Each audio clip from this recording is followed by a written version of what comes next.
there is a kind of exhaustion language doesn't quite capture. It's not just from working hard, it's not just from doing too much, it's the exhaustion that comes from constantly explaining yourself to people who have already decided what you are. You know the feeling, you pour your heart out, you give context, you say it another way, you apologize for your tone, you try to be softer, clearer, less emotional, more rational, and still, they tilt their head and reply with something that tells you once again they did not really hear you. They heard their story about you. After a while, you start to notice how heavy that is. The hours of text paragraphs, the long calls, the replaying in your head, maybe if I had just said it this way, and then one day something inside you shifts. You start to realize that sometimes peace is more important than being understood. You feel the quiet, terrifying thought, what if I stop trying to explain my soul to people who are committed to misreading it? If that sentence hits something deep in you, if you are tired of over-explaining, tired of being misunderstood, but also scared of what happens if you stop, pause with me for a moment. Type the word peace in the comments. You don't have to tell your story. That one word is just you quietly saying to your own psyche, I'm starting to value my inner calm more than winning someone else's narrative about me. From my side, crafting these long Jungian-style reflections takes real time, energy, and emotional focus. If you ever feel called to quietly support this work, there's a Buy Me a Coffee link in the description. It's never expected, but it genuinely helps me keep making deep, careful content for souls like you. And in that same description, you'll find a playlist of videos on boundaries, individuation, rare souls, and emotional healing. If this message resonates, save that playlist. Let it play softly at night as you fall asleep. Your body will rest, but your subconscious will keep listening, gently learning that you are allowed to choose peace over endless explanations. Now let's go deeper into what really happens, psychologically and spiritually, when you stop needing everyone to understand you, and how that becomes real power in a Jungian sense. You didn't start life wanting to be mysterious or unreadable. As a child, being understood wasn't a luxury, it was survival. If the adults around you could understand when you were scared, when you were overwhelmed, when you needed comfort, then you could be soothed, protected, seen. But if you grew up in a home where emotions were dismissed, you're overreacting, needs were shamed, stop being so sensitive, or your truth was constantly twisted, that didn't happen. You're making it up.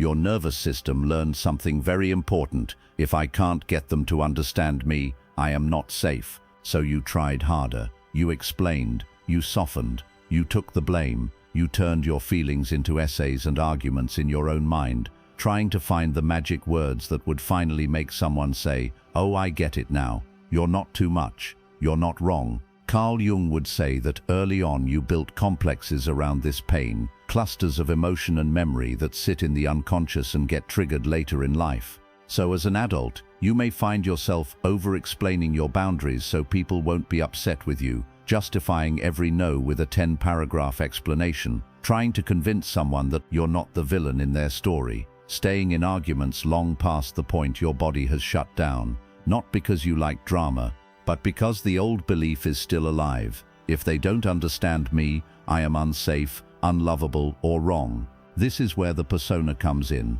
the social mask Jung talked about.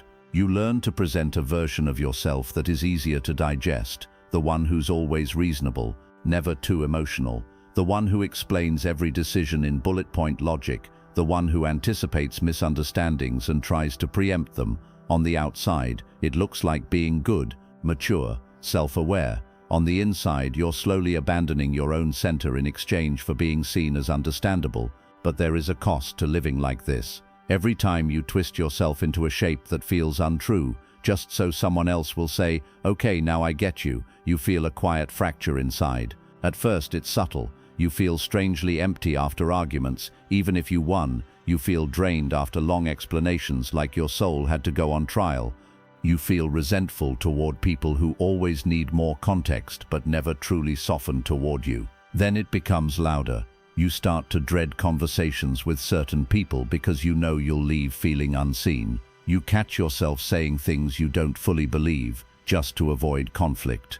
You hear your own voice defending your existence again and think, Why do I keep needing permission to be myself? Slowly, you realize that in trying to be understood by everyone, you have become estranged from yourself. You notice how often you override the signal in your body that says, "This is too much, I want to stop talking now," just to keep reassuring someone else. You might even notice how often you betray your own boundaries, then lie awake replaying it for hours.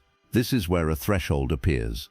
One day, the pain of constantly explaining starts to outweigh the fear of being misunderstood, and a new thought arises. What if I can be misunderstood and still be okay? That thought is the beginning of power. In Jungian language, that moment is when the ego starts losing its monopoly on your life. The ego cares deeply about image reputation, how others see you being right, being approved of. It wants to manage everyone's perception of you because it believes that survival depends on it. The self, the deeper center of the psyche, cares about something else: truth alignment, inner peace, your path, not just your image. When you start choosing peace over being perfectly understood, you are quietly shifting your loyalty from ego to self. You're saying, "I care more about being in truth with myself than about winning every narrative about me." For Jung, this is a core part of individuation, the process of becoming your real whole self, not just a mask that makes everyone else comfortable. Individuation looks like letting some people misjudge you because explaining would require betraying your own limits. Allowing some relationships to change or fade because they only function when you're people-pleasing. Accepting that not everyone will see your heart, especially those who are committed to seeing you through their wounds. It hurts, but it's also the beginning of a very different kind of strength. Real power in Jungian psychology is not domination, it's inner authority, and you cannot have inner authority if your sense of self rises and falls based on whether someone gets you. What does choosing peace over being understood actually look like in real life? It can be very quiet, very undramatic, almost invisible from the outside. It might look like this with family. You try once, maybe twice, to explain a boundary. You say, "I can't discuss this topic anymore, it hurts me." They push, they accuse. "You're being difficult, you've changed." Old, you would launch into a long explanation, the history, the trauma, the reasons. You'd stay in that conversation until you were shaking. New you feels your body clench and stops. You say, "I hear that you don't understand, but this is still my boundary," and then you let the silence be. You let their misunderstanding exist without trying to wrestle it to the ground. It might look like this in relationships. Someone keeps saying, "You're overreacting," when you bring up something that hurts. Before, you'd send essays, trying to rationalize your feelings into acceptability. Now you might say, "It's okay if this doesn't make sense to you. It's still real for me." And then, instead of continuing the debate, you make decisions based on how you feel, not on whether they grant your experience legitimacy. It might look like this online. Someone misreads your intentions in a comment or message. They know nothing about you, but they write with absolute authority about who you are. Before, you'd lose hours trying to correct their perception. Now, you might reply once with clarity or not at all, and then release it, because your soul knows, "I did not come to Earth to spend my life in comment wars with people who only know a fragment of me." Notice, peace doesn't mean passivity. You can still speak, you can still clarify, you can still apologize when you're genuinely wrong, but you are no longer on a mission to convince everyone to see your heart before you're allowed to rest. Let's pause here in the middle and breathe. If as you listen, you recognize a pattern of having to explain your every boundary, your every emotion, just to be allowed the smallest bit of space, take a moment to like this video and subscribe. Then tap the notification bell so you don't lose this Jungian corner of the internet on the days you start doubting your right to inner peace. And remember, the playlist in the description is there for you. On nights when your mind wants to replay every misunderstanding, let that playlist run instead. Your body will rest, and your subconscious will keep listening, absorbing a new truth. You are allowed to stop putting your soul on trial. There's an important distinction we need to make. Choosing peace over being understood is not the same as shutting down or fawning. Some of you have survived by going quiet, not in peace, but in fear. You learned to say nothing because speaking up got you punished, having feelings got you mocked, being honest got you abandoned. So you submitted, you numbed out, you smiled and nodded, and said it's fine, while something in you slowly dimmed. That is not peace, that is self-erasure. Jung would say that in that state, your shadow, the parts of you that are angry, hurt, wild, honest, gets exiled to the basement. It doesn't disappear, it simply waits, and it will come out sideways, in resentment, in explosions, in depression, in a sudden dramatic exit from a life you can no longer perform. Real peace is different. Real peace includes your truth. When you choose peace over being understood in a Jungian way, you are not swallowing your needs. You are doing something like this internally, acknowledging your truth to yourself first. This is what I feel. This is what I see. This is what I choose. Expressing it cleanly when possible. This is my boundary. This is my limit. This is what I can and cannot do. Allowing others to react without losing your center. They don't like it. They don't get it. They're upset. That's their process. My truth is still my truth. You might walk away from a conversation, not because you're detached and dead inside, but because you know staying will mean betraying yourself. You might say less, not because you're scared, but because you know adding more words won't create more understanding. It will just drain you further. That is peace, rooted in self, not silence rooted in terror. It's the difference between, I shut up because I'm scared, and I've said enough. My soul is allowed to rest, even if they never see me clearly. There are real emotional consequences to this shift. Not everyone will clap when you stop over-explaining your existence. Some people relied on your tendency to over-explain because it kept the spotlight off their own behavior. If you're always defending your tone, they never have to examine their impact. If you're always proving you're not too much, they never have to face that they are giving too little.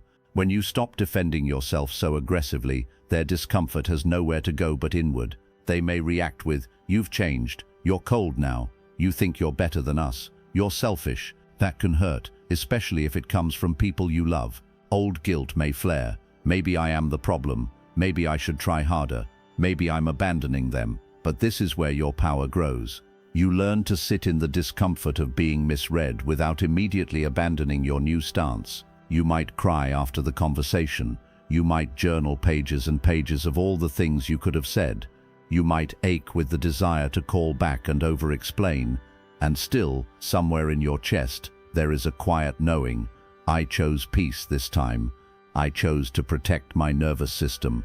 I chose to stay with myself, even when they didn't stay with me. This capacity to feel guilt, sadness, fear, and still choose alignment is one of the clearest signs of psychological maturity in Jungian terms. You're no longer outsourcing your sense of goodness to whether everyone agrees with you. You are building an inner court of appeal inside your own conscience, your own self. That's where power lives. So how do you start embodying this in practical, small ways? You don't have to start with the hardest person in your life. You can begin quietly, almost invisibly. You might try 1. Catching yourself mid-over-explanation. When you notice you're writing a 3-page message to justify a simple boundary, pause, ask, what am I afraid will happen if I just say this simply? Then see if you can reduce it from, I'm so sorry, it's just that I've been overwhelmed lately and I don't want you to feel like I don't care. It's just that, 2. Thank you for the invite. I won't be able to make it this time. You don't owe everyone your entire nervous system to accompany every no. 2. Letting one misunderstanding live without chasing it. Someone misreads your tone in a message. Instead of sending a novel, you might say, that wasn't my intention, but I understand how it could read that way, and stop there. If they want to believe the worst, more words won't change that. 3. Giving your truth a home with you. First, after a conflict, instead of rehearsing what you should have said to them, try writing a letter to yourself. This is what I was trying to express. This is how I felt in that moment. I understand me. When your own soul feels understood by you, it becomes less desperate to be understood by those who can't or won't. 4. Making peace a conscious value. Ask yourself often, is this conversation bringing me closer to peace or just deeper into performance? If it's performance, if you can feel yourself shape-shifting again, you have permission to stop, not to win, just to protect your inner life. Over time, something powerful starts to happen. You become less easily pulled into every fight, less triggered by every misinterpretation, less obsessed with correcting everyone's story about you. You walk through the world with a different posture, not arrogant but quietly anchored. People feel it. Some, the ones who benefited from your self-doubt, may drift away. Others, the ones who are also trying to live truthfully, will feel strangely safe around you. Because a person who has learned to choose peace over performance doesn't require others to contort themselves either. They can say, "I don't fully understand you, but I respect that this is real for you." They can allow difference without needing you to submit your soul for cross-examination. From a Jungian perspective, this is what happens when enough of your psyche is integrated. You know your shadow well enough that other people's projections don't shake you as much. You know your heart well enough that you don't need everyone to vote on it. You know your path well enough that not every disagreement feels like a threat to your existence. This is power, not the loud, controlling power of forcing people to agree, but the quiet, sovereign power of knowing, "I am allowed to live in alignment, even if you never fully understand me." You, the one who has spent years over-explaining, trying to be seen as reasonable, trying not to be too much. The one who is starting to feel that tug toward peace, toward fewer words and more truth, toward rest. Hear this: you are not bad or selfish for wanting to stop defending your soul. You are not cold for choosing silence where once you would have bled out your heart. You are not cruel for knowing that your nervous system has limits. From a Jungian lens, you are stepping out of a life scripted by your complexes and your persona and into a life guided by yourself. You are learning that not being understood by everyone does not mean you are unworthy.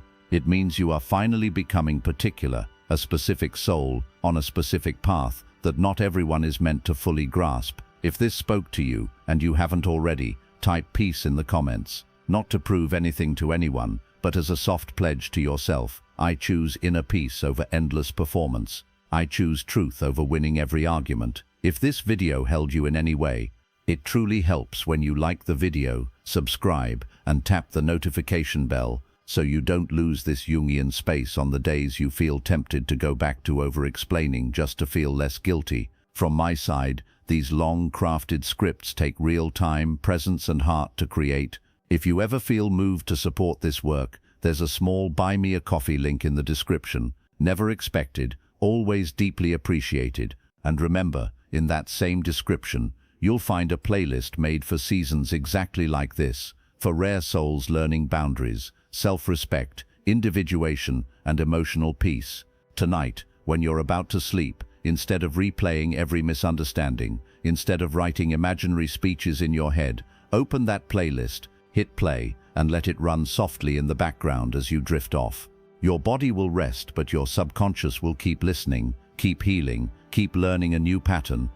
You do not have to explain your soul to everyone to be allowed to live in peace.